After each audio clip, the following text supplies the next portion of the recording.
السلام عليكم ورحمة الله وبركاته. إن الحمد لله نحمده ونستعينه ونستغفره ونعوذ بالله من شرور أنفسنا ومن سيئات أعمالنا. من يهده الله فلا مضل له ومن يضلله فلا هادي له، وأشهد أن لا إله إلا الله وحده لا شريك له، وأشهد أن محمدا عبده ورسوله. يا أيها الذين آمنوا اتقوا الله حق تقاته ولا تموتن إلا وأنتم مسلمون. يا أيها الناس اتقوا ربكم الذي خلقكم من نفس واحدة وخلق منها زوجها وبث منهما رجالا كثيرا ونساء، واتقوا الله الذي تساءلون به والأرحام إن الله كان عليكم رقيبا. يا أيها الذين آمنوا اتقوا الله وقولوا قولا سديدا يصلح لكم أعمالكم ويغفر لكم ذنوبكم، ومن يطع الله ورسوله فقد فاز فوزا عظيما. أما بعد، فإن أصدق الحديث كتاب الله، وخير الهدي هدي محمد صلى الله عليه وسلم، وشر الأمور محدثاتها، وكل محدثة بدعة، كل بدعة ضلالة. அன்பிற்கும் மதிப்புக்குரிய இஸ்லாமிய சகோதரர்களே சகோதரிகளே, அல்லாஹ்வின் நல்லடியார்களே, அந்நபஉல் அதீம் என்ற முஹம்மது அப்துல்லா திராஸ் ரஹ்மத்துல்லாஹி அவர்களுடைய அல் குர்ஆனின் அற்புதம், அல் குர்ஆனின் மூலம் சம்பந்தமான நூலை நாங்கள் பார்த்து கற்றுக்கொண்டு வருகின்றோம். அந்த வகையிலே சென்ற வகுப்பிலே நாங்கள் சில முக்கியமான விடயங்களை பார்த்தோம். அல் குர்ஆன் என்று சொன்னால் என்ன, அல் குர்ஆனுக்கு அல் குர்ஆன் என்றும் அல் கிதாப் என்றும் பெயர் வைக்கப்பட்டதற்கான ரகசியம் என்ன, அதே போல ஏனைய வேதங்களுக்கு மாற்றமாக அல் குர்ஆன் மாத்திரம் ஏன் இன்று வரை எந்த விதமான திரிவுகளும் இல்லாமல் கூற்றல் குறைவின்றி பாதுகாக்கப்பட்டிருக்கிறது என்பதை நாங்கள் பார்த்தோம். அடுத்ததாக மிக முக்கியமாக நாங்கள் இறுதியாக பார்த்த விடயம்தான் அல் குர்ஆனுடைய மூலம் யார். அல் குர்ஆன் அல்லாஹ்விடமிருந்தே வந்தது, அல்லாஹ்விடமிருந்தே வந்திருக்கிறது. அதுவும் அதனுடைய வார்த்தைகளும் கருத்துக்களும் இரண்டுமே அல்லாஹ்வின் புறத்திலிருந்து வந்தவைகள். ஹதீஸுல் குதுசி என்பது கருத்து மாத்திரம் அல்லாஹ்வின் புறத்திலிருந்து வந்தது, வார்த்தைகள் நபி அவருடைய வார்த்தை. ஹதீஸ்கள் என்பது அதனுடைய கருத்தும் வார்த்தையும் இரண்டுமே நபி அவர்களின் புறத்திலிருந்து வந்தது என்பதை நாங்கள் பார்த்தோம். எனவே அல் குர்ஆனுடைய சிறப்பம்சம் என்னவென்றால் அதனுடைய வார்த்தை, ஒவ்வொரு வார்த்தையும் அதனுடைய கருத்து இரண்டுமே அல்லாஹ்வின் புறத்திலிருந்து வந்தது என்பதை நாங்கள் அல் குர்ஆனில் இருந்து நாங்கள் பல ஆதாரங்களின் ஊடாக நாங்கள் பார்த்தோம். இறுதியாக நாங்கள் இந்த சில மக்கள் ஆச்சரியமான ஒரு கேள்வியை கேட்கின்றார்கள். ஆச்சரியமான ஒரு நிலைப்பாடு, சில மக்களுடைய ஆச்சரியமான நிலைப்பாடு என்னவென்றால், இந்த அல் குர்ஆன் முஹம்மதின் மூலமாக, முஹம்மது ஸல்லல்லாஹு அலைஹி வஸல்லம் அவர்கள் மூலமாக உருவாக்கப்படவில்லை என்பதற்கு என்ன ஆதாரம் என்பதாக ஆதாரம் கேட்கின்றார்கள். இது ஒரு ஆச்சரியமான விடயம். ஏன் ஆச்சரியமான விடயம் என்பதைத்தான் நாங்கள் இன்று பார்க்க இருக்கின்றோம். அன்புக்குரிய இஸ்லாமிய சகோதர சகோதரிகளே, இந்த அல் குர்ஆன் எனது வார்த்தை அல்ல, நான் உருவாக்கியதல்ல என்று சொன்னவர் முஹம்மது ஸல்லல்லாஹு அலைஹி வஸல்லம் அவர்கள். முஹம்மது ஸல்லல்லாஹு அலைஹி வஸல்லம் அவர்களே என்ன சொல்கிறார்கள்? இந்த அல் குர்ஆன் எனது வார்த்தை அல்ல, நானாக உருவாக்கியதல்ல என்று நபி அவர்கள் என்ன செய்கிறார்கள்? ஏற்றுக்கொள்கிறார்கள். நபி அவர்கள் ஒரு வாதத்தை வைக்கவில்லை, நபி அவர்கள் ஒரு வாதத்தை கொண்டு வந்து வாதாடவில்லை. அல் குர்ஆன் என்னுடைய வார்த்தை தான் என்று நபி அவர்கள் சொல்லியிருந்தால் தான் அதற்கு நாங்கள் சாட்சிகளையும் ஆதாரங்களையும் தேட வேண்டும். ஆனால் நபி ஸல்லல்லாஹு அலைஹி வஸல்லம் அவர்கள் இந்த அல் குர்ஆன் என்பது என்னுடைய வார்த்தையே என்று சொன்னால் உடனே நாங்கள் ஏற்றுக்கொள்வதற்கு கட்டாயப்பட்டிருக்கிறோம். ஏற்றுக்கொள்ள வேண்டும் என்பதுதான் நியாயம். ஏன் என்றால் எதற்கு தெரியும், இந்த அல் குர்ஆன் தான் அரபு இலக்கியத்திலே ஆக உச்சகட்டத்தை அடைந்த ஒரு இலக்கியம். அல் குர்ஆன், இறைவேதம் ஆகிய இந்த அல் குர்ஆன் இருக்கிறதே, இதுதான் அரபு மொழியிலே உள்ள இலக்கிய படைப்புகளில் மிக மிக மிக மிக உச்சத்தை அடைந்து அதற்கு மேலால் ஒன்று இல்லை என்று சொல்லப்படும் அளவுக்கு எந்த ஒரு மனிதராலும் அதை போன்ற ஒன்றை கொண்டு வர முடியாது என்று நிரூபிக்கப்பட்ட ஒரு இலக்கிய படைப்பு. இப்படியான இந்த அல் குர்ஆனை தன்னுடைய ஆக்கம் என்று சொல்வதுதான் நபி அவர்களுக்கு சிறப்பு. அப்படியா இல்லையா? அதுலதான் நபி அவர்களுக்கு லாபம் இருக்கிறது. ஏன் அவர்கள் மக்களுக்கு என்ன சொல்லிக் கொண்டிருக்கிறார்கள், போதித்துக் கொண்டிருக்கிறார்கள்? முஹம்மது ஸல்லல்லாஹு அலைஹி வஸல்லம் அவர்கள், நீங்கள் என்னைத்தான் பின்பற்ற வேண்டும், என் மூலமாகத்தான் உங்களுக்கு சூரத்துக்கு செல்லலாம், என்னை பின்பற்றுவதில் உங்களுடைய வெற்றி தங்கி இருக்கிறது என்று தன்னை மார்க்க தலைவையாக நபி அவர்கள் பிரகடனப்படுத்திக் கொண்டிருக்கிறார்கள். இப்படியான சந்தர்ப்பத்திலே அவருக்கு இன்னும் ஆதரவை கூட்ட வேண்டும் என்று சொன்னால் நபி அவர்கள் என்ன செய்திருக்க வேண்டும்? இந்த குர்ஆனை தன்னுடையது என்று வாதிட்டிருக்க வேண்டும். ஆனால் நபி அவர்கள் அப்படி வாதிடாமல் இது என்னுடையதல்ல என்று சொல்வதே அது உண்மை என்று நாங்கள் ஏற்றுக்கொள்வதற்கு கட்டாயம் என்பதை எங்களுக்கு கூறிக்கொண்டிருக்கிறது. ஏன் என்றால் எங்களுக்கு தெரியும், இன்று உலகத்திலே எப்படியான மனிதர்கள் இருக்கிறார்கள்? மற்றவர்களின் ஆக்கங்களை இலக்கிய திருட்டு என்பதாக நாங்கள் சொல்வோம். மற்றவர்களின் ஆக்கங்களை, மற்றவர்களின் படைப்புகளை, இலக்கிய படைப்புகளை, எழுத்துக்களை தன்னுடையது என்று வாதிடக்கூடிய ஒரு உலகத்திலே தான் நாங்கள் இன்று வரை இருந்து கொண்டிருக்கின்றோம். அதற்கு மாற்றமாக நவீன தற்கால உலகத்திலோ அல்லது முற்கால உலகத்திலோ தன்னால் உருவாக்கப்பட்ட ஒரு ஆக்கத்தை யாரும் இதுவரை இது தன்னால் உருவாக்கப்பட்டதல்ல என்று சொல்லவில்லை. அந்த ஆக்கம் சிறப்புக்குரியதாக இருந்தால், மக்களால் போற்றப்படக்கூடிய எந்த ஒரு ஆக்கத்தையும் அதை உருவாக்கியவர் இது என்னுடையதல்ல என்று கூறி மறுக்கவில்லை. அப்படியான ஒருவர் இந்த உலகத்தில் இதுவரைக்கும் பிறக்கவில்லை. அப்படியான ஒருவர் இந்த உலகத்தில் இதுவரைக்கும் பிறக்கவில்லை. எந்த அளவுக்கு என்று சொன்னால், மரணித்தவர்களுடைய ஆக்கங்களை கூட மக்களால் கண்டுபிடிக்காத அளவு சிறு சிறு மாற்றங்களை செய்து அது தன்னுடைய ஆக்கம் என்று வெளியிடக்கூடியவர்கள் தான் இன்று இருக்கின்றார்கள் இந்த உலகத்திலே. அப்படியான இந்த உலகத்திலே ஏற்றப்பட்ட மிகப்பெரிய உலகத்திலே உள்ள மிகப்பெரிய இலக்கிய படைப்பை தன்னுடையதல்ல என்று ஒருவர் மறுக்கிறார் என்று சொன்னால் அதற்கு அவர் ஆதாரம் முன்வைக்க வேண்டிய அவசியமே இல்லை, சாட்சிகளை கொண்டு வர வேண்டிய அவசியமே இல்லை. ஏன்? அது ஏற்றுக்கொள்ளுதல், ஒரு வாதம் அல்ல. வாதம் வைத்தால் தான் ஆதாரம் காட்ட வேண்டும். ஆனால் இது தன்னுடையதல்ல என்று ஒருத்தர் ஏற்றுக்கொண்டால் உடனே அதனை ஏற்றுக்கொள்ள வேண்டும். ஒருவர் சொன்னால் அதனை ஏற்றுக்கொள்வதற்கான ஒரு ஏற்றுக்கொள்ள வேண்டிய கட்டாயத்தில் நாங்கள் இருக்கின்றோம் என்பதை நாங்கள் புரிந்து கொள்ள வேண்டும். எனவேதான் ஆசிரியர் அவர்கள் சொல்கிறார்கள், மனித அறிவிலே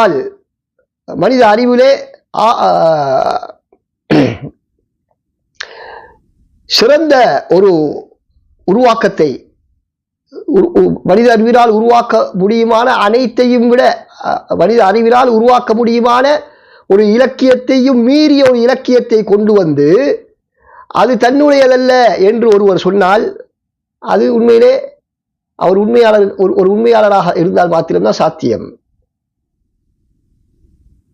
தன்னுடையதாகவும் இருந்து அதனை தன்னுடையதல்ல என்று மறுக்கக்கூடியவர் இந்த உலகத்தில் இதுவரைக்கும் பிறக்கவில்லை என்பதாக ஆசிரியர் அவர்கள் மிக அழகாக சொல்கிறார்கள். அடுத்ததாக ஆசிரியர் அவர்கள் இன்னொரு கேள்வியை நமக்கு சந்தேகத்தை எழுப்புகிறார். சிலர் இப்படி ஒரு கேள்வியை கேட்கலாம். என்ன கேள்வி?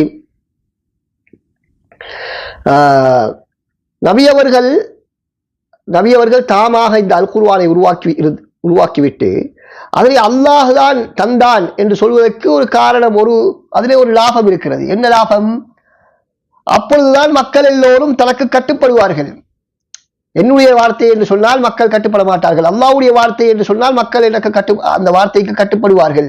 எனவே அதுதான் மக்களை தன்னோடு வைத்திருப்பதற்கு இலகுவான வழி என்ற காரணத்தினால் அவ்வாறு சொல்லியிருக்கலாமா, அவ்வாறு சொல்லியிருக்க வாய்ப்பு இருக்கிறதா என்பதாக ஒரு ஆசிரியர் ஒரு கேள்வியை கேட்கின்றார்.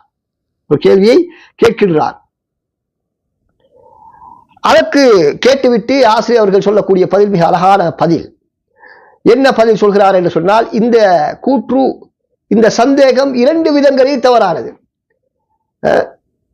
தன்னால் உருவாக்கப்பட்ட மிகச் சிறந்த ஒரு இலக்கியத்தை மக்கள் தனக்கு அடிபடிய வேண்டும் என்பதற்காக வேண்டி அல்லாஹ்வுடையது என்று நபி அவர்கள் சொல்லியிருப்பார்கள் என்ற அந்த கூற்று இருக்கிறதே, அது 2 விதத்தில் தவறானது. அதனுடைய அடிப்படையிலே அது தவறானது. அதே போல அந்த கருத்து அடிப்படையிலே பிழையானது. கருத்தே அடிப்படையில் பிழையானது, அதனுடைய பின்னணியும் பிழையானது. அதனுடைய பின்னணியும் பிழையான பின்னணியை கொண்டது என்பதாக ஆசிரியர் அவர்கள் சொல்கிறார்கள். அப்போ முதலாவது அந்த கருத்து ஏன் தவறு? அந்த கருத்து ஏன் தவறு என்று சொன்னால், நபி ஸல்லல்லாஹு அலைஹி வஸல்லம் அவர்கள் இந்த சமுதாயத்துக்கு அல் குர்ஆனை மாத்திரம் தந்துவிட்டு இதனை நீங்கள் பின்பற்றுங்கள் என்று இருக்கவில்லை. மாற்றமாக அவர்களுடைய ஹதீஸ்களும் இருக்கின்றன, நபி அவர்களுடைய வழிகாட்டல்களும் இருக்கின்றன, அவர்களுடைய அறிவுரைகள் இருக்கின்றன, அவர்களுடைய கட்டளைகள், தேவல்கள், விலக்கல்கள் எல்லாம் இருக்கின்றன. இவற்றையும் பின்பற்றுவது கட்டாயம்தான். குர்ஆனை மாத்திரம்தான் பின்பற்ற வேண்டும் என்றிருந்தால் இவர்களுடைய வாதம் நியாயமானது. மக்கள் தன்னை பின்பற்ற வேண்டும் என்பதற்காக அல் குர்ஆனை இறைவனுடைய வார்த்தை என்று சொன்னார்கள். ஆனால் அப்படியல்ல. குர்ஆனை எப்படி நாங்கள் பின்பற்ற வேண்டுமோ அதே போன்று நபிமொழியையும் நாங்கள் பின்பற்ற வேண்டும் என்பது இஸ்லாத்தில் கட்டாயப்படுத்தப்பட்டிருக்கிறது. அல் குர்ஆனே அதனை சொல்கிறது. அல் குர்ஆனே நபி அவர்களுக்கு கட்டுப்படுங்கள் என்று சொல்கிறது. எனவே நபி அவர்கள் அவராக சொன்னாலும் கூட அந்த சமுதாயம் கட்டுப்படத்தான் போகிறது. கட்டுப்படுவதற்கு தயாரான நிலையில் தான் இருக்கின்றார்கள். அப்படி இருக்கும்போது எதற்காக வேண்டி அல்லாஹ்வுடைய வார்த்தையை நபி அவர்கள் சொல்ல வேண்டும்? அப்படியான ஒரு தேவை அவர்களுக்கு இருக்கவே இல்லை. நபி தானாக சொன்னால் கூட அந்த சமுதாயம் கட்டுப்படுவதற்கு தயாராக உள்ள நிலையிலே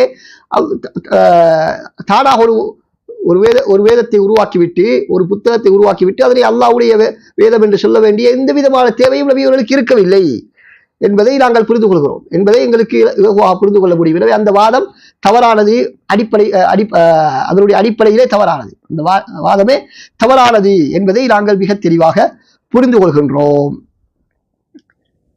அடுத்ததாக அதனுடைய பின்னணி, அதாவது இந்த வாதத்தை வைக்கக்கூடியவர்கள் ஒரு பின்னணியிலே தான் இந்த வாதத்தை வைக்கிறார்கள்.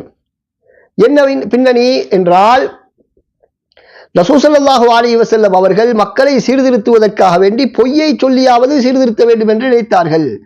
பொய்யை கூறியாவது மக்களை சீர்திருத்த வேண்டும் என்ற ஒரு கொள்கையில் உள்ளவர் என்ற அடிப்படையில் தான் இந்த கேள்வி எழும்பலாம். இல்லாவிட்டால் நபி அவர்கள் உண்மையாளர், பொய் சொல்லப் போவதில்லை, மக்களை சீர்திருத்த வேண்டும் என்பதற்காக பொய் சொல்லி மக்களை சீர்திருத்துவதற்கான முயற்சியில் ஈடுபடுவர் அல்ல என்று நம்பக்கூடியவர் இப்படியான கேள்வியை வைக்க மாட்டார். அப்ப எனவே நபி ஸல்லல்லாஹு அலைஹி வஸல்லம் அவர்களுடைய வாழ்க்கையை நாங்கள் பார்த்தால் எங்களுக்கு என்ன புரிந்து கொள்ள முடியும்? இவர்களுடைய இந்த கற்பனை பிழையானது. என்ன கற்பனை? நபி அவர்கள் மக்களை சீர்திருத்துவதற்காக வேண்டி பொய் சொல்லக்கூடியவர், பொய்யை சொல்லியாவது மக்களை சீர்திருத்த வேண்டும் என்று நினைப்பவர் என்ற அந்த கருத்து பிழையானது என்பதை எங்களுக்கு ரசூல் ஸல்லல்லாஹு அலைஹி வஸல்லம் வாழ்க்கை வரலாற்றை நாங்கள் அணுவணுவாக நாங்கள் ஆய்வு செய்தால் அவர்களுடைய ஒவ்வொரு அசைவிலும், ஒவ்வொரு அமைதியிலும், எங்களுக்கு அவருடைய ஒவ்வொரு சைக்கிளையிலும், ஒவ்வொரு வார்த்தை பிரயோகங்களிலும், அவருடைய கோப நேரத்திலும், அவருடைய சந்தோஷமான நேரத்திலும், தனிமையிலும், பகிரங்கமான நிலைமையிலும், வெளிரங்கத்திலும், எல்லா சந்தர்ப்பங்களிலும் நபி அவருடைய வாழ்க்கையிலே எங்களுக்கு உண்மையை தவிர வேறு எதனையுமே காண முடியாது.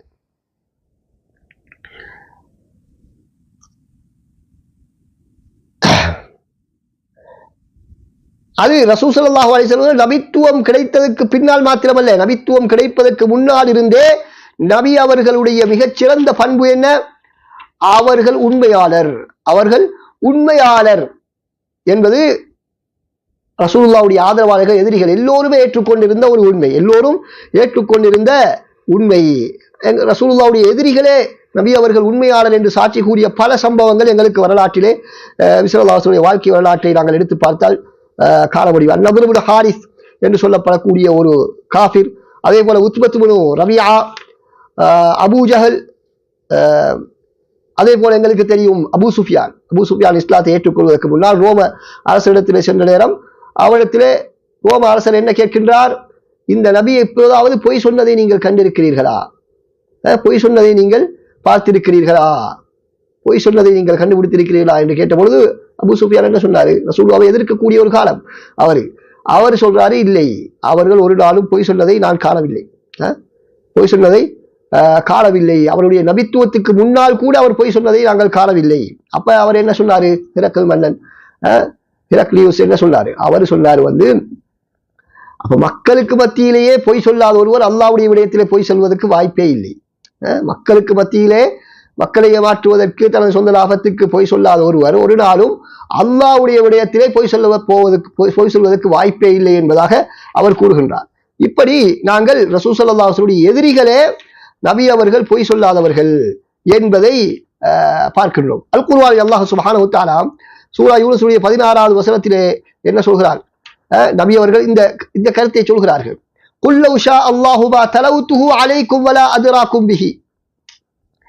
அல்லாஹ் சுப்ஹானஹு வ தஆலா நாடி இருந்தால் நான் இவற்றை உங்களுக்கு ஓதி காட்டி இருக்க மாட்டேன். இந்த வஹி எல்லாம் எனக்கு வந்து இருக்க மாட்டாது. அல்லாஹ் தஆலா நாடவில்லை என்றால் நான் இப்படி வகையை உங்களுக்கு நான் நபி என்று சொல்ல வேண்டிய தேவையெல்லாம் இல்லை. வகது லபித்து ஃபீக்கும் உமரம் மின் கப்லிஹி, இதற்கு முன்னால் பல காலம் உங்களோடு நான் வாழ்ந்திருக்கிறேன். அஃபலா தாக்கிரூன், நீங்கள் சிந்திக்க மாட்டீர்களா? உங்களோடு இவ்வளவு காலம் நான் வாழ்ந்து நான் ஒரு நாள் கூட பொய் சொன்னதாக நீங்கள் கண்டது கிடையாது. அப்படி இருக்கும் பொழுது இப்பொழுது நான் என்ன பொய் சொல்ல வேண்டிய தேவை இருக்கிறது? 40 வயதுக்கு பின்னால் பொய் சொல்ல வேண்டும் என்றால் 40 வயதுக்கு முன்னால் தான் எனக்கு பல தேவைகள் இருந்தது. இப்பொழுது வயது முதிர்ந்ததன் பின்னால் எனக்கு என்ன தேவையும் இல்லை என்பதைத்தான் இந்த வசனம் சொல்ல வருகிறது. அப்ப எனவே அன்புக்குரிய சகோதரர்களே, நபி ஸல்லல்லாஹு அலைஹி வஸல்லம் அவர்களுடைய வாழ்க்கையை நாங்கள் எடுத்து பார்த்தால் அவர்கள் பொய் சொல்லக்கூடியவராக இருக்கவில்லை. மாற்றமாக அவருடைய எதிரிகள் கூட, அவர்களுடைய எதிரிகள், அந்த காலத்து எதிரிகள், நபியருடைய காலத்திலே வாழ்ந்த எதிரிகள், தற்காலத்திலே உள்ள அவர் இஸ்லாத்தினுடைய எதிரிகள் எல்லோருமே ஏற்றுக்கொண்ட உண்மைதான் நபி அவர்கள் ஒரு நாளும் பொய் சொல்லவில்லை. நபி அவர்கள் ஒரு நாளும் பொய் சொல்லவில்லை என்பது ஏற்றுக்கொள்ளப்பட்ட ஒரு உண்மையாக இருந்து கொண்டிருக்கிறது. இதனை பல கிழக்கத்திய ஆய்வாளர்கள் கூட குறிப்பிட்டிருக்கிறார்கள்.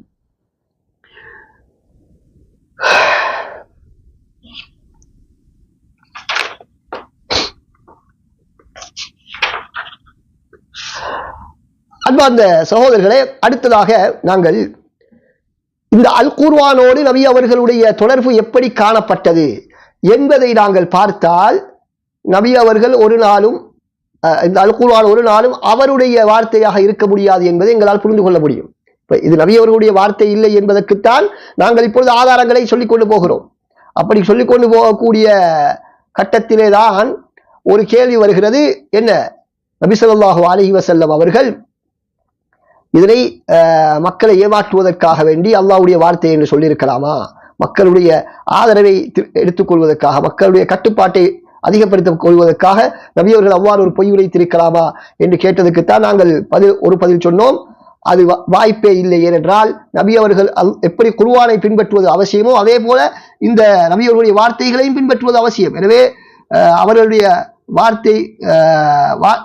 வார்த்தையாகவே அதை சொல்லி இருக்கலாம், அல் குர்ஆனை வார்த்தையாகவே அல் குர்ஆனை சொல்லி இருக்கலாம். இருந்தாலும் சொல்லவில்லை என்பது காரணம் என்ன? அது அல்லாஹ் தஆலா அவருக்கு கொடுத்தது என்பது உண்மையாக நிரூபணமாகிறது. அடுத்ததாக அந்த வாதம் நபி அவர்கள் சீர்திருத்தத்துக்காக வேண்டி பொய் சொல்லக்கூடியவர் என்ற ஒரு அடிப்படையில் சொல்லப்பட்டிருக்கிறது.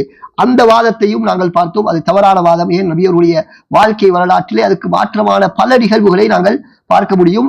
அவருடைய ஆதரவாளர்கள், எதிரிகள் எல்லோருமே அவருடைய நபித்துவத்துக்கு முன்னாலும் பின்னாலும் எல்லோரும் ஏற்றுக்கொண்ட ஒரு உண்மைதான் அவர்கள் பொய் சொல்லாதவர்கள்.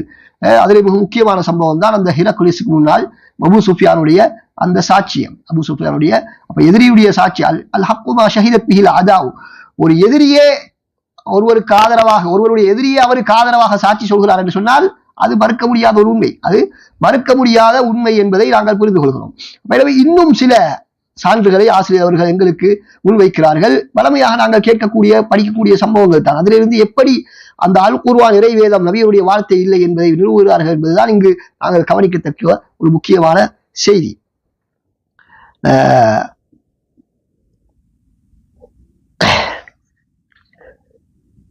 அதுல முதலாவது விஷயம் என்னென்று சொன்னால், இந்த அல் குர்ஆன் நபியருடைய வார்த்தை இல்லை என்பதற்கான ஆதாரங்கள் மிக முக்கியமான ஒரு ஆதாரம் நபியருடைய வரலாறிலே காணப்பட்டது. ஆயிஷா ரலியல்லாஹு அன்ஹா அவர்கள் மீது போடப்பட்ட அவதூறு. அவர்கள் தவறான நடத்தையில் ஒரு மனிதரோடு ஈடுபட்டார்கள் என்று நபியருடைய மனைவியாகிய ஆயிஷா ரலியல்லாஹு அன்ஹா, நபியவர்களுக்கு மிக விருப்பமான மனைவி, அவர் மீது ஒரு பழி போடப்படுகிறது. விபச்சார பழி போடப்படுகிறது. விபச்சார பழி போடப்படுகிறது. அப்ப இது எவ்வளவு பெரிய ஒரு ஆபத்தான ஒரு செய்தி என்று பாருங்கள். அப்ப இந்த பழி போடப்பட்ட பின்னால் நபி அவர்களுடைய நிலைமை எப்படி காணப்பட்டது என்றால், ஒரு சாதாரண ஒரு மனிதனுடைய நிலைமை போன்றுதான் காணப்பட்டது.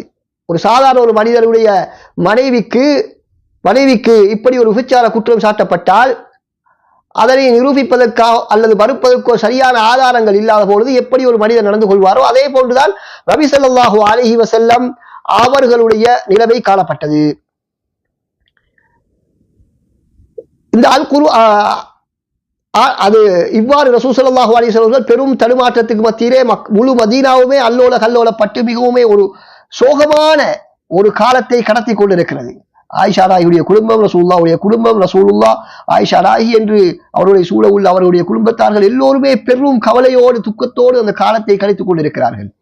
இப்ப அப்படியெல்லாம் இருந்ததன் பின்னால் சில காலத்துக்கு பின்னால், சில நாட்களுக்கு பின்னால் வகி வருகிறது. ஆயிஷா ரலியல்லாஹு அன்ஹா அவர்கள் பரிசுத்தவாதி, அவர்கள் எந்த விதமான குற்றവും இழைக்காதவர்கள், அவர்களுக்கு ஒரு அவதூறு கூறப்பட்டிருக்கிறது, இந்த அவதூறிலே கலந்து கொண்டவர்கள் பெரும் பாவத்தை இழைத்து விட்டார்கள் என்று அல் குர்ஆன் வசனம் சூரத்து நூரிலே இறங்குகிறது. அப்ப அல் குர்ஆன் நபியருடைய வார்த்தையாக இருந்திருந்தால் என்ன செய்திருக்கலாம்? உடனே ரசூல் ஸல்லல்லாஹு அலைஹி வஸல்லம் இந்த சம்பவம் நிகழ்ந்த உடனே என்ன செய்திருக்கலாம்? ஆயிஷா நாயகி எந்த குற்றமற்றவர்கள் என்று கூறியிருக்கலாம். எதற்காக வேண்டி இவ்வளவு சங்கடப்பட வேண்டும், இவ்வளவு பிரச்சனைப்பட வேண்டும்? ஆரம்பமாக ரசூல் ஸல்லல்லாஹு அலைஹி வஸல்லம் இந்த சம்பவத்தில் எப்படி அவருடைய நிலைமை காணப்பட்டது? ஆயிஷா நாயகி அவர்கள் நல்ல பெண்மணி என்பதுதான் எனக்கு தெரிந்த விடயம் என்றுதான் மக்களுக்கு மத்தியிலே சொல்லிக் கொண்டிருந்தார்கள். இறுதியாக நாட்கள் செல்ல செல்ல ரசூலுல்லாஹ்வுடைய நிலைமை மாறி எப்படி சொன்னார்கள்? ஆயிஷா ரலியல்லாஹு அன்ஹா அவருடைய அழைத்து, ஆயிஷாவே, உன்னை பற்றி எனக்கு இப்படியெல்லாம் தகவல்கள் வந்திருக்கிறது, நீ சுத்தவாளியாக இருந்தால் அல்லாஹ் தஆலா உன்னை சுத்தவாளியாக்குவான், நீ ஏதாவது தவறு செய்திருந்தால் அல்லாஹ்விடத்திலே பாவ மன்னிப்பு கேட்டுக்கொள் என்று சொல்கிறார்கள். சுப்ஹானல்லாஹ். பாருங்க, அப்ப இது ஒரு சாதாரண ஒரு மனிதனுடைய ஒரு நிலைமை, அதனைத்தான் நபி அவர்கள் செய்திருக்கிறார்கள்.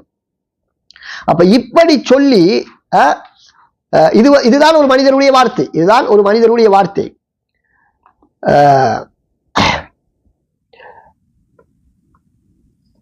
அப்ப இப்படி சொல்லிவிட்டு நபி அவர்கள் அந்த இடத்தை தாண்டவில்லை, அந்த இடத்தை விட்டு புறப்பட தயாராகிறார்கள். உடனே வகி வருகிறது, ஆயிஷா நாயகி சுத்தமானவர்கள் குற்றமற்றவர்கள் என்பதாக. சுப்ஹானல்லாஹ். பாருங்கள், அப்பொழுதுதான் ரசூலுல்லாஹ் ஆயிஷா நாயகி நீ தவறு செய்திருந்தால் ஏற்றுக்கொள், சுத்தவாளியாக இருந்தால் அல்லாஹ் தஆலா மன்னிப்பான் என்று சொல்லிய அடுத்த நிமிடமே வகி வருகிறது. என்ன? அவர்கள் பரிசுத்தவாதி என்பதாக. அப்ப ரசூலுல்லாஹ்வுடைய வார்த்தையை இது சாத்தியமே இல்லை. ஆரம்பத்திலே ரசூலுல்லாஹ் அதனை செய்திருப்பார்கள், அவர்கள் குற்றமற்றவர்கள் என்று ஆரம்பத்திலே, நிரபராதி என்று ஆரம்பத்திலே ரசூல் ஸல்லல்லாஹு அலைஹி வஸல்லம் தீர்ப்பு வழங்கி இருப்பார்கள். அப்படி இல்லை, ஆரம்பத்தில் தான் வழங்கலண்டா இறுதி கட்டத்திலேயாவது சொல்லிக்கணும். அப்ப இறுதி கட்டத்தில் ரசூலுல்லாஹ்வுடைய இப்படி ஒரு தடுமாற்றமான நிலைமையிலே ரசூலுல்லாஹ்வே இருக்கிறார்கள். அந்த நேரத்தில் அந்த தடுமாற்றத்திலிருந்து ஒரு நிமிடமும் இல்லை, வகி வருகிறது, உடனே நிலைமை மாறுகிறது. அப்ப எனவே இது தெளிவாக எங்களுக்கு எதனை காட்டுகிறது? இது ஒரு ரசூலுல்லாஹ்வினால் கொண்டு வரப்பட்ட ஒரு வார்த்தை அல்ல என்பதை எங்களுக்கு இலகுவாக புரிந்து கொள்ள முடியும்.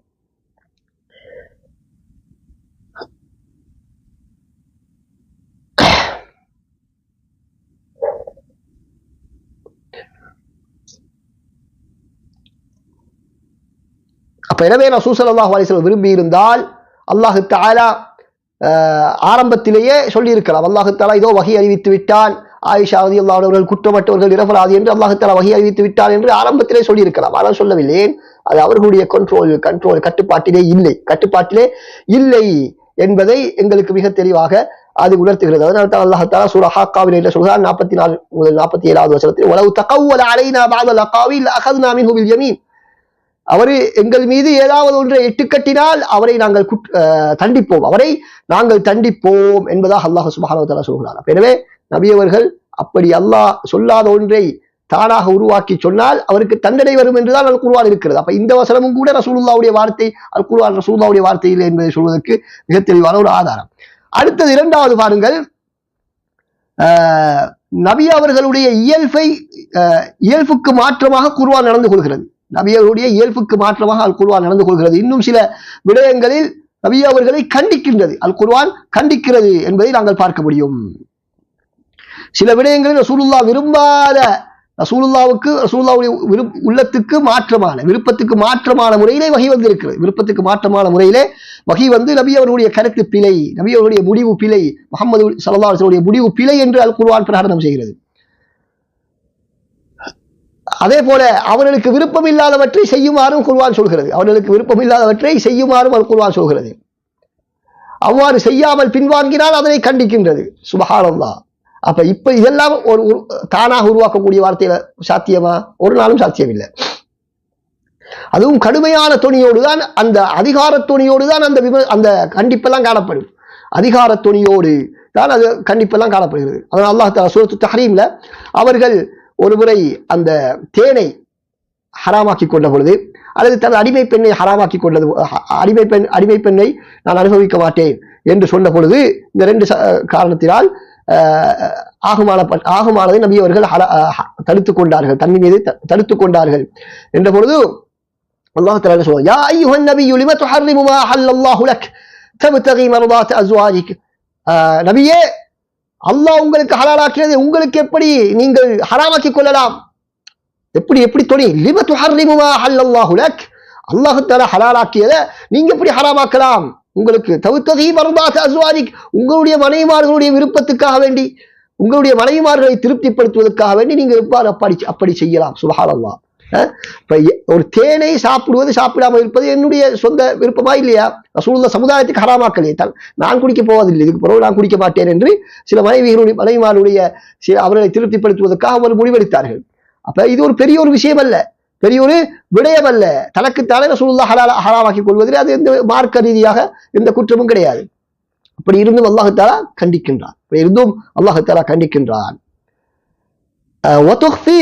அடுத்ததாக அல்லாஹ் தஆலா என்ன செய்தான்?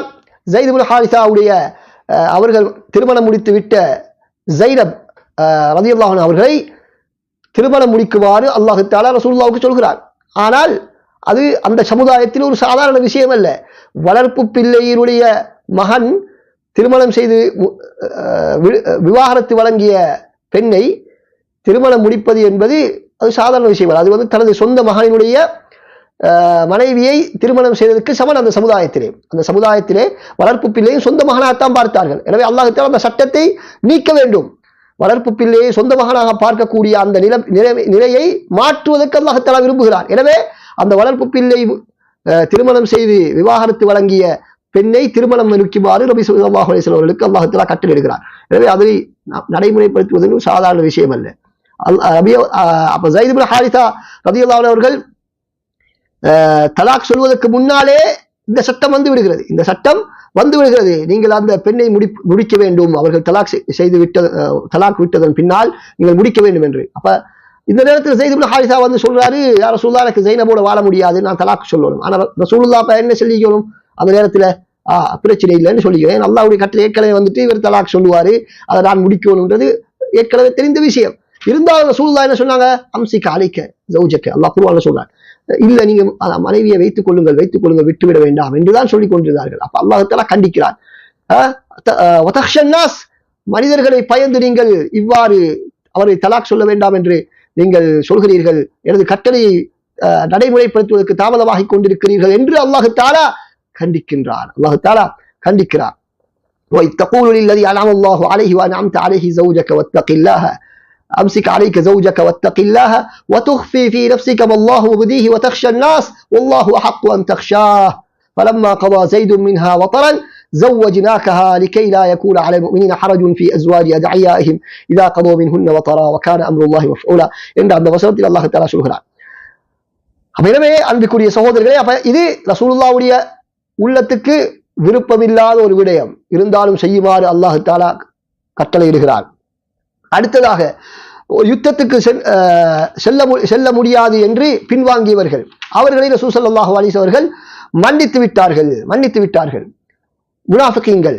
அப்ப அல்லாஹ் தஆலா அதனை பற்றி சொல்லும்போது சூரத்து தௌபாவில் எப்படி சொல்கிறான்? அஃபல்லாஹு அன்க லிமா அதின்த லஹும், அல்லாஹ் உங்களை மன்னிக்கட்டும், ஏன் அவர்களுக்கு அனுமதி கொடுத்தீர்கள்? அவர்கள் உண்மையாளர்கள் யார், பொய்யர்கள் யார் என்று நீங்கள் சரியாக அடையாளப்படுத்தும் வரைக்கும் இருக்காமல் ஏன் அவர்களை மன்னித்து விட்டீர்கள், ஏன் அவர்களுக்கு அனுமதித்தீர்கள் யுத்தத்தில் கலந்து கொள்ளாமல் இருப்பதற்கு என்று அல்லாஹ் தஆலா கண்டிக்கின்றான் என்பதை நாங்கள் பார்க்கின்றோம். அதே போல அபூ தாலிப் மரணித்த பொழுது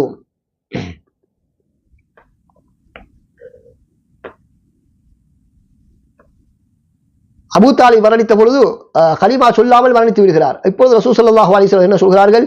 நான் உங்களுக்காக அல்லாஹ்விடத்திலே பாவ மன்னிப்பு தேடுவேன், எனக்கு தடை ஏற்படாமல் இருக்கும் வரைக்கும், தடை செய்யப்படாமல் இருக்கும் வரைக்கும் நான் உங்களுக்கு அல்லாஹ்விடத்திலே பாவ மன்னிப்பு தேடுவேன் என்று நபி அவர்கள் சொன்ன பொழுது, அபூ தாலிப் எங்களுக்கு இஸ்லாத்துக்காக ரசூலுல்லாஹ்வுக்காக வேண்டிய தியாகங்கள் செய்தவர், ரசூலுல்லாஹ்வை பாதுகாப்பதற்காக, இஸ்லாத்தை பாதுகாப்பதற்காக. அப்ப அவருக்கு ஆக வேண்டிய ரசூலுல்லாஹ் இப்படி முடிவெடுத்த பொழுது அல்லாஹ் தஆலா குர்ஆனில் என்ன சொல்கிறார்? சூரத்து தௌபா, மா கான லின் நபிய்யி வல்லதீன ஆமனு அன் யஸ்தக்ஃபிரு லில் முஷ்ரிகீன், ஒரு நபிக்கும் ஈமான் கொண்டவர்களுக்கும் இணை வைப்பாளர்களுக்கு இஸ்திக்ஃபார் செய்வது அனுமதிக்கப்படவில்லை, அது பொருத்தமில்லை. அவர்களுக்கு அவ்வாறு இஸ்திக்ஃபார் செய்வது அவர்களுக்கு பொருத்தமல்ல. வலவுகானுடைய குர்பா, அது அவர்களுடைய நெருக்கமானவர்களாக இருந்தாலும் சரி. மிம்பா அதிமா தபையினஹும் அன்னஹும் அஸ்ஹாபுல் ஜஹீம், அவர்கள் நரகவாதிகள் என்று அவர்களுக்கு தெளிவாகியதன் பின்னால் குடும்பத்தினராக இருந்தாலும் நபியாக இருந்தாலும் நபியவர்களுக்கும் மூமின்களுக்கும் அவர்களுக்கு இஸ்திக்ஃபார் செய்வதற்கு அனுமதி கிடையாது என்று அல்லாஹ் தஆலா சொல்றார். அப்ப இந்த இடத்துல இஸ்திக்ஃபார் செய்வதற்கு விரும்பினார்கள், அல்லாஹ் தஆலா விடவில்லை. அங்கு ஹராமாக்குவதற்கு தேனை ஹராமாக்குவதற்கு விரும்பினார்கள், அல்லாஹ் தஆலா விடவில்லை. இப்படி அதே போல அந்த ஜைனப் அவர்களை திருமணம் முடிப்பதை விரும்பவில்லை, அல்லாஹ் தஆலா திருமணம் முடிக்குமாறு சொல்கிறார். இப்படி எல்லாமே ரசூலுல்லாஹ்வுடைய நிறைய விருப்பு வெறுப்புகளுக்கு மாற்றமாக அல் குர்ஆன் நடந்து கொள்கிறது என்பதை நாங்கள் பார்த்தால் இது அவர்களுடைய வார்த்தை இல்லை என்பதை எங்களுக்கு மிக தெளிவாக புரிந்து கொள்ள முடியும். அதே போல எங்களுக்கு பத்ருடைய யுத்தத்திலும் அவர்கள் சில கைதிகளை விடுவித்து அதற்காக நஷ்டஈடு பெற்றுக் கொண்டார்கள். அல்லாஹ் தஆலா அதையும் கண்டிக்கின்றார். உமர் ரலியல்லாஹு அன்ஹு அவர்கள் நஷ்டஈடு எடுக்க வேண்டாம், அவர்களை கொண்டு ஓடுங்கள் என்று சொன்னார்கள். ஆனால் ரசூலுல்லாஹ் அபூபக்கர் ரலியல்லாஹு அவர்களும் இல்லை, அவர்களுக்கு இரக்கம் காட்டி அவர் நஷ்டஈடு எடுத்துக் கொண்டார்கள். அல்லாஹ் தஆலா என்ன செய்கிறார்? இந்த நேரத்திலே நபி அவர்களை கண்டிக்கின்றார். சுப்ஹானல்லாஹ். பாருங்கள், அதே போல எங்களுக்கு தெரிந்த ஒரு விடயம் தான், அப்துல்லா இப்னு உம்மி மக்தூம் கண் தெரியாத ஒரு சஹாபி ரசூலுல்லாஹ்விடத்திலே வந்த பொழுது அந்த சபையிலே பெரும் குறைஷி காஃபிர்களுக்கு நபி ஸல்லல்லாஹு அலைஹி வஸல்லம் அவர்கள் இஸ்லாமிய அழைப்பு பணிதான் செய்து கொண்டிருக்கிறார்கள். அவரிடத்திலே உலக லாபம் எதையும் அவர்கள் ரசூலுல்லாஹ் எதிர்பார்த்துக் கொண்டிருக்கவில்லை. எனவே இவர்களுக்கு செய்யக்கூடிய இந்த தாவாவிலே இடையூறாக வந்து அப்துல்லா இப்னு உம்மி மக்தூம் ரலியல்லாஹு அன்ஹு நடந்து கொள்கிறார்களே, அவருக்கு எப்ப வேண்டுமானாலும் எங்களுக்கு வழிகாட்டலாம், இவர்களுக்கு கிடைத்திருக்கக்கூடிய இந்த சந்தர்ப்பத்தை பயன்படுத்திக் கொள்ள வேண்டும் என்றுதான் ரசூலுல்லாஹ் என்ன செய்கிறார்கள்? சற்று முகத்தை திருப்பிக் கொள்கிறார்கள். அதனை அல்லாஹ் தஆலா கண்டிக்கின்றார். அப்ப பாருங்கள், ரசூலுல்லாஹ் முகத்தை திருப்பிக் கொண்டது ஏனைய முஸ்லிம்களுக்கோ அப்துல்லா இப்னு உம்மி மக்தூம் அவர்களுக்கோ கூட தெரியாது. அப்படித்தானே? அல்லாஹ்க்கு மட்டும்தான் தெரியும். அப்படி முகத்தை திருப்பிக் கொள்ளதும் அப்ப அதை கூட அல்லாஹ் தஆலா என்ன செய்யலாம்? விட்டு விடவில்லை. அதையும் அல்லாஹ் தஆலா கண்டிக்கிறார். சுப்ஹானல்லாஹ். சரி, இது அல்லாஹ் தஆலா கண்டிச்சிட்டால் அப்புறம் ரசூலுல்லாஹ் விரும்பினா மறைக்க இருந்துச்சா இல்லையா? அல்லாஹ் கண்டிச்சா ஓகே. அது ரசூலுல்லாஹ்வுக்கு இந்த மேல சொன்ன இத்தனை வசனங்கள் இவைகளை எல்லாம் மறைத்திருக்கலாமா இல்லையா? மறைத்திருக்கலாம். ஆனால் மறைக்காம சொல்கிறார்கள் என்று சொன்னால் அவர்கள் உண்மையாளர் என்பதற்கு இதைவிட மிகப்பெரிய என்ன சான்றோடும்? இறைவனுடைய வார்த்தை அவர்களுடைய வார்த்தை அல்ல, அவர் மிகவும் உண்மையாளர். உண்மையைத்தான் பேசுகிறார். வகி வந்தால் அதனை எக்காரணம் கொண்டும் தனக்கு எதிராக இருந்தாலும், தனது சார்பாக இருந்தாலும், தனது குடும்பத்துக்கு எதிராக இருந்தாலும், அந்த சமூகத்தினுடைய விருப்பு வெறுப்புகளுக்கு மாற்றமாக இருந்தாலும் ரசூலுல்லாஹ் மறைக்காமல் ஒழிக்காமல் ஒளிவு மறைவின்றி அனைத்தையும் சொல்கிறார் என்று சொன்னால் இதைவிட அவர்கள் உண்மையாளர் என்பதற்கும் அல் குர்ஆன் இறைவேதம் தான் நபி அவருடைய வார்த்தை இல்லை என்பதற்கும் என்ன ஆதாரம் வேண்டும்? அடுத்ததாக ஆசிரியர் அவர்கள் கேட்கிறார்கள், இந்த கண்டிப்புகள் எல்லாம் நபி அவர்களுடைய உள்ளத்திலே இருந்து வந்திருந்தால், உள்ளத்திலே இருந்து மனசாட்சி அவர்களுடைய மனசாட்சியின் அடிப்படையிலே தன்னைத்தானே நிந்தித்துக் கொள்ளக்கூடிய விதத்திலே ரசூல் ஸல்லல்லாஹு அலைஹி வஸல்லத்திலிருந்து வெளிப்பட்டிருந்தால், அதாவது தான் ஒரு கருத்தை முடிவு செய்துவிட்டு அந்த தேனை ஹராமாக்கிவிட்டு, அதே போல நஷ்டஈடு எடுப்பதை முடிவு செய்துவிட்டு ஜைனப் ரலியல்லாஹு அன்ஹா திருமணம் முடிக்காமல் இருப்பதை முடிவு செய்துவிட்டு பிறகு அந்த கருத்தை மாற்றிக் கொண்டதன் பின்னால் தன்னைத்தானே நிந்தித்துக் கொள்ளும் விதத்திலே இந்த வசனங்களை அவர்கள் கூறியிருக்கலாமா என்றால், அதை கூற வேண்டும் என்று சொன்னால் இவ்வளவு அதிகாரத்தொடியிலே அதனை சொல்ல வேண்டிய அவசியம் இல்லை. நான் இப்படி ஒரு முடிவு எடுத்துட்டேன், புறவு சிந்தித்து பார்த்தேன், எனவே எனக்கு அது மாற்ற கருத்தாக இந்த கருத்து தான் பலமாகப்படுகிறது என்று ரசூல் ஸல்லல்லாஹு அலைஹி வஸல்லம் என்ன செய்திருக்கலாம்? அதனை ஒரு சாதாரண தொனியிலே சொல்லியிருக்கலாம். ஆனால் அந்த தொனி எல்லாம் குர்ஆனில் இடம்பெற்றிருக்கக்கூடிய அந்த தொனிகள் அதிகார தொனியோடு வெளிப்பட்டிருக்கிறது. அதே போல அதனை மறைத்திருக்கலாம். அதை மக்களுக்கு வெளிப்படுத்தாமல் அந்த தவறை மக்களுக்கு விளங்காமலே அந்த தவறை பிறகு திருத்திக் கொண்டிருக்கலாம். ஆனால் அப்படி செய்யவில்லை. அப்படி செய்திருந்தால் அவருடைய அந்த கருத்துக்கு மதிப்பு இருந்திருக்கும். மக்கள் என்ன பார்ப்பார்கள்? ரசூலுல்லாஹ் என்ன இப்படி ஒரு நேரத்தில் சொல்லிவிட்டு இப்ப மாற்றிக்கொள்கிறார்கள் என்று அவர்களை பற்றி ஒரு தவறாக மக்கள் நினைப்பார்களா இல்லையா? எனவே அந்த நிலைமைக்கு தன்னை ஆளாக்காமல் ரசூல் ஸல்லல்லாஹு அலைஹி வஸல்லம் இருந்திருக்கலாம். எனவே இவைகள் அனைத்தும் ரசூல் ஸல்லல்லாஹு அலைஹி வஸல்லம் அவர்களுடைய உள்ளத்திலிருந்து வந்தவைகள் அல்ல, மாற்றமாக வேறொரு சக்தியிடமிருந்து வந்திருக்கிறது. அவர்களுக்கு மனித சக்திக்கு அப்பாற்பட்ட ஒரு சக்தியிடமிருந்துதான் இந்த கண்டிப்புகள் எல்லாம் வந்திருக்கின்றன என்பதை எங்களால் புரிந்து கொள்ள முடியும். அல்லாஹ் தஆலா அதனை தான் குர்ஆனில் சொல்கிறார், வமா ஹுவ அலல் கைபி பிதனீன். அவர்கள் மறைவானதை மறைக்கக்கூடியவர்களாக இருக்கவில்லை, மறைவானதை மக்களுக்கு மத்தியில் மறைக்கக்கூடியவர்களாக இருக்கவில்லை என்பதாக அல்லாஹ் தஆலா சொல்கிறான்.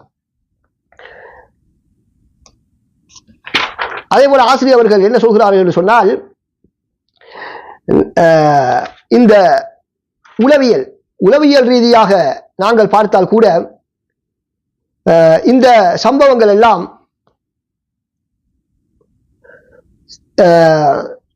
ஒரு நாளும் ஒரு மனிதரிடமிருந்து வெளிப்பட முடியாது. சில அதாவது குறிப்பாக சூரத்துல்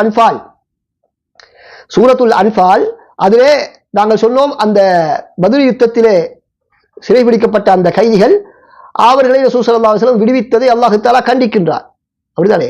அப்ப விடுவித்ததை கண்டிக்கும் போது அல்லாஹ் தஆலா ما كان لنبي أن يكون له أسرى حتى يثخن في الأرض تريدون عرض الدنيا والله يريد الآخرة والله عزيز حكيم.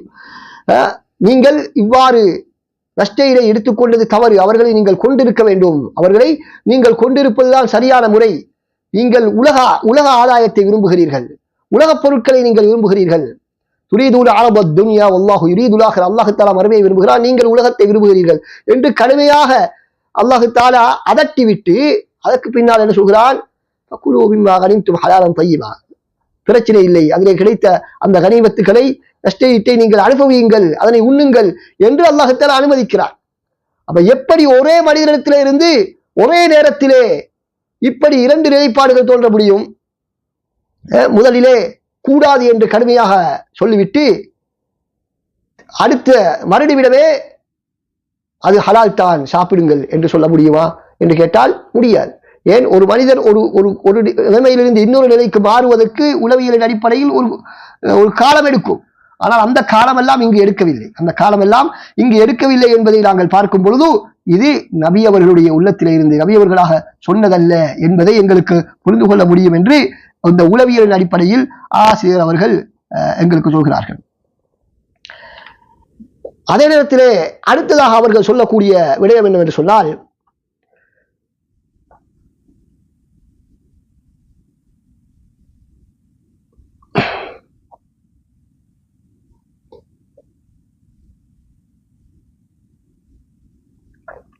ரசூல் ஸல்லல்லாஹு அலைஹி வஸல்லம் அவர்கள் அல் குர்ஆனுடைய சில வசனங்களை விளங்கக்கூடிய நேரத்திலே அவர்களாக சில முடிவுகளை எடுத்தார்கள். அந்த வசனத்தை எவ்வாறு விளங்குவது என்று நபி அவர்கள் ஒரு முடிவை எடுக்கிறார்கள். அல்லாஹ் தஆலா அந்த முடிவை பிழை என்பதாக பிறகு குறிப்பிடுகின்றான். உதாரணமாக அப்துல்லா இப்னு உபை என்று சொல்லப்படக்கூடிய முனாஃபிக்குகளுடைய தலைவன் மரணித்த பொழுது அவருடைய மகன் தனது தந்தைக்கு தொழுவிக்குமாறு சொல்கிறார்கள்.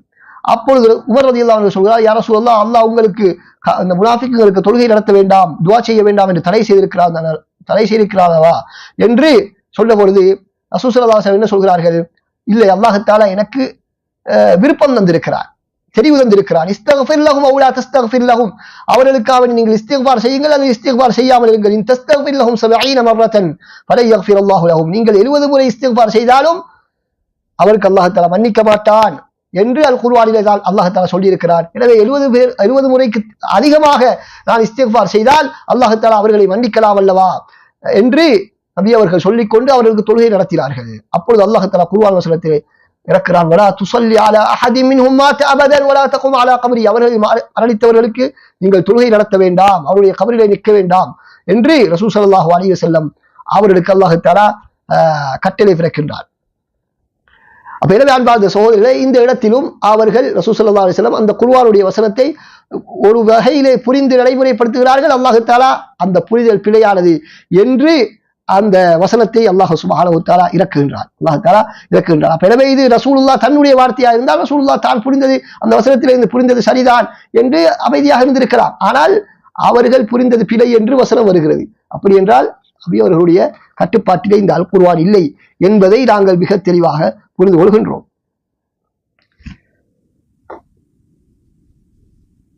அடுத்ததாக சில நேரம் சஹாபாக்கள் சில குர்ஆன் வசனங்களுக்கு வந்து விளக்கம் கேட்பார்கள். அப்பொழுது ரசூலுல்லாஹி ஸல்லல்லாஹு அலைஹி வஸல்லம் அவர்கள்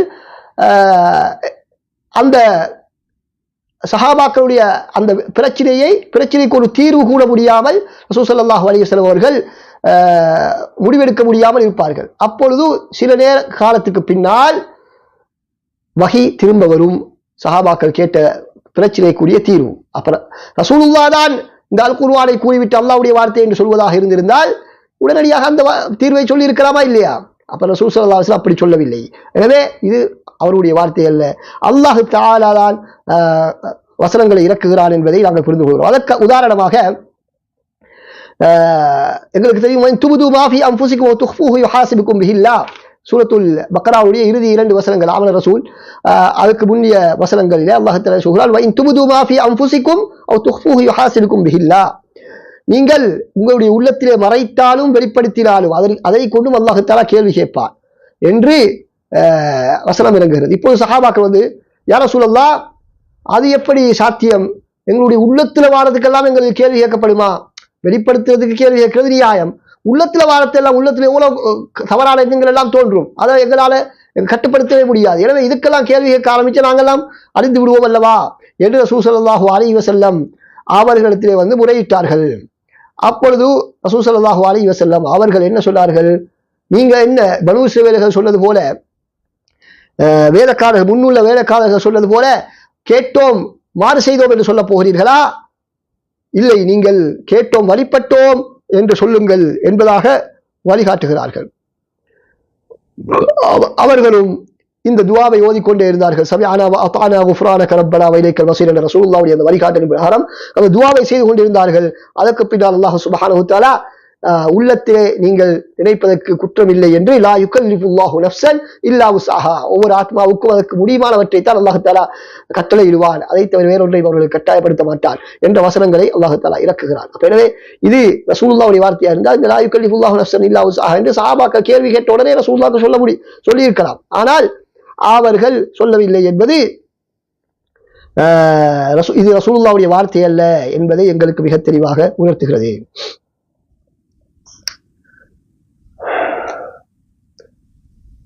அடுத்ததாக முக்கியமான ஒரு சந்தர்ப்பம் தான் ஹுதைபியாவுடைய உடன்படிக்கை. எங்களுக்கு ஹுதைபியாவுடைய உடன்படிக்கை வேரோட்டமாக நாங்கள் பார்த்தால் முஸ்லிம்களுக்கு எதிராகத்தான் அந்த நிபந்தனைகள் எல்லாமே காணப்படுகின்றன. அந்த ஹுதைபியா உடன்படிக்கையிலே போடப்பட்ட நிபந்தனைகள் அனைத்தையும் நாங்கள் விரிவாக பார்த்தால் அவைகள் அனைத்துமே முஸ்லிம்களுக்கு எதிராக இருக்கிறது. அதனால் தான் உமர் ரலியல்லாஹு அவர்களுக்கு மிக பெரும் ஒரு கோபம் ஏற்பட்டது. யா ரசூலல்லாஹ், நாங்க ஏன் இப்படி எங்களை மார்க்கத்தில் விட்டு கொடுத்து போவோம், நாங்க சத்தியத்தில் வைக்கிறோமா என்று அவர்கள் ரசூலுல்லாஹ்விடமே சென்று நேரடியாக கேள்வி கேட்டார்கள். அதனால் தான் உமர் ரலியல்லாஹு சொல்கிறார்கள், பின்னால் ஹுதைபியாவுடைய சந்தர்ப்பத்திலே நான் அழிந்துவிட பார்த்தேன். இவ்வளவு ரசூலுல்லாவை எதிர்த்து கேள்வி கேட்கும் அளவுக்கு அவ்வளவு கோபம் அவர்களுக்கு வந்தது. அவ்வளவு மோசமான நிபந்தனைகள், முஸ்லிம்களுக்கு எதிரான நிபந்தனைகள். அப்ப ரசூலுல்லாஹ் அவர்களுக்கு சொன்ன ஒரே வார்த்தை என்ன? ரசூலுல்லாஹ் சொன்ன வார்த்தை, நான் அல்லாஹ்வுடைய தூதர் என்பதாகத்தான் ரசூலுல்லாஹ் பதில் சொன்னார்கள். வேற எந்த விளக்கமும் எந்த நியாயமும் சொல்லவில்லை. அப்ப இப்படி ரசூல் ஸல்லல்லாஹு அலைஹி வஸல்லம் இந்த ஹுதைபியா உடன்படிக்கையை முடித்துவிட்டு அவர்கள் மதீனாவை நோக்கி சென்று கொண்டிருக்கக்கூடிய தருவாயிலே தான் இன்னா ஃபதஹ்னா லக ஃபத்ஹன் முபீனா, உங்களுக்கு நாங்கள் நபியே பெரும் வெற்றியை அளித்து விட்டோம் என்று ஹுதைபியாவுடைய உடன்படிக்கை மிகப்பெரிய ஒரு வெற்றி என்று அல் குர்ஆன் பிரகடனம் செய்து வசனத்தை இறக்குகிறது. அப்பொழுது சஹாபாக்கள் கேட்டார்கள், இது எப்படி வெற்றியாக அமையும் என்பதாக கேட்டவுடன் அப்ப அதனால் தான் அறிஞர்கள் விளங்கப்படுத்துகிறார்கள், இந்த ஹுதைபியாவுடைய உடன்படிக்கையின் பின்னால் இஸ்லாத்துக்கு ஏற்பட்ட வெற்றிகள் மிக அதிகமானது. யுத்தங்களினால் கிடைத்த வெற்றியை விட இந்த யுத்தங்களை நிறுத்தி வைத்திருந்த இந்த ஹுதைபியாவுடைய உடன்படிக்கைக்கு பின்னால் அது வெளிரங்கமாக அந்த நிபந்தனைகள் முஸ்லிம்களுக்கு எதிராக இருந்தாலும் இஸ்லாத்துக்கு மிகப்பெரிய அளவுகளை கொண்டு வந்து கொடுத்தது. ஏனென்றால் எப்பொழுதுமே சண்டை சச்சரவோடு இருக்கக்கூடிய நேரத்திலே மக்களுக்கு சிந்திப்பதற்கு இடம் கிடைக்க மாட்டாது, உண்மையை சிந்தித்து பார்ப்பதற்கு இடம் கிடைக்காது. எப்பொழுதும் சண்டை சச்சரவு, போராட்டம், யுத்தம் என்று இருந்தால் எப்பொழுதும் ஒரு எதிர்ப்பு மனப்பான்மை தான் இருக்கும், தவிர சிந்திப்பதற்கான வாய்ப்பு இருக்காது. ஆனால் இந்த ஹுதைபியாவுடைய உடன்படிக்கை ஏற்பட்டதினால் எல்லோரும் இப்பொழுது பிரச்சனை இல்லை, எல்லோரும் பாதுகாப்பாக, அவர்கள் எங்களை தாக்க மாட்டார்கள், நாங்கள் அவர்களை தாக்க மாட்டோம். எனவே அவர்கள் ஒரு நேரம் கிடைத்திருக்கு சிந்திப்பதற்கு ஒவ்வொருத்தரும். எனவே அதில் பலரும் சிந்தித்தினால் அதிலே பெரும் பெரும் சஹாபாக்கள் எல்லாம் பின்னால் வலீத் முஆவியா ரலியல்லாஹு அன்ஹு, இப்படி பல அபூ சுஃபியான் போன்ற பலர் இஸ்லாத்துக்குள் வருவதற்கு காரணமான ஒரு காலம்தான் இந்த ஹுதைபியாவுடைய உடன்படிக்கை. எனவே அப்ப ரசூல் ஸல்லல்லாஹு அலைஹி வஸல்லம் அவர்களுக்கு இந்த இதா ஃபதஹ்னா லக ஃபத்ஹன் முபீனா, இந்த ஹுதைபியா என்பது மிகப்பெரிய வெற்றியை எங்களுக்கு தரப்போகிறது என்பதை ஆரம்பத்தில் சொல்லி இருக்கலாமா இல்லையா? சஹாபாக்கள் எல்லாரும் பிரச்சனை பட்ட பொழுது ஏன் இவ்வளவு மோசமான நிபந்தனையை நாங்கள் ஏற்றுக்கொள்ள வேண்டும் என்று சஹாபாக்கள் எல்லாம் கிளர்ந்திருந்த போது அவர்களுக்கு ஒரு கேள்வி வந்த பொழுது சொல்லியிருக்கலாமா இல்லையா? சொல்லவில்லை. காரணம் என்ன? அது அவர்களுடைய கண்ட்ரோலிலே இல்லை என்பதை எங்களுக்கு மிக தெளிவாக தெளிவுபடுத்துகிறது. அதே போல ரசூல் ஸல்லல்லாஹு அலைஹி வஸல்லம் இந்த வஹியை பெற்றுக்கொண்ட விதம், ஆரம்பத்திலே ரசூல் ஸல்லல்லாஹு அலைஹி வஸல்லம் வஹி அறிவிக்கப்பட்ட பொழுது அதனை பெற்றுக்கொண்ட விதம், எதிர்நோக்கிய விதம் எப்படி காணப்பட்டது? அவசர அவசரமாக எதுவும் தவறி விடாமல் மறந்து விடாமல் இருக்க வேண்டும் என்பதற்காக ஓதினார்கள். அதில் தான் அல்லாஹ் தஆலா குர்ஆனிலே சொல்கிறார், நபியே ஏன் அவசரப்பட்டு நீங்க ஓதுறீங்க? நாங்கள் உங்களுக்கு பாதுகாத்து தருவோம், அவங்களுடைய உள்ளத்திலே பதிய வைப்போம், அதற்கு பின்னால் அதனுடைய விளக்கத்தையும் உங்களுக்கு சொல்லித் தருவோம். எனவே நீங்கள் அவசரப்பட வேண்டாம், அமைதியாக இருங்கள், கேட்டுக்கொண்டிருங்கள், அதற்கு பின்னால் உங்கள் உள்ளத்தில் அது பதிந்துவிடும் என்பதாக குர்ஆன் வசனம் சொல்கிறது. அப்ப எனவே இது ரசூலுல்லாவாக உருவாக்குவதாக இருந்தால் எதற்காக வேண்டி இவ்வளவு தளமாற வேண்டும்?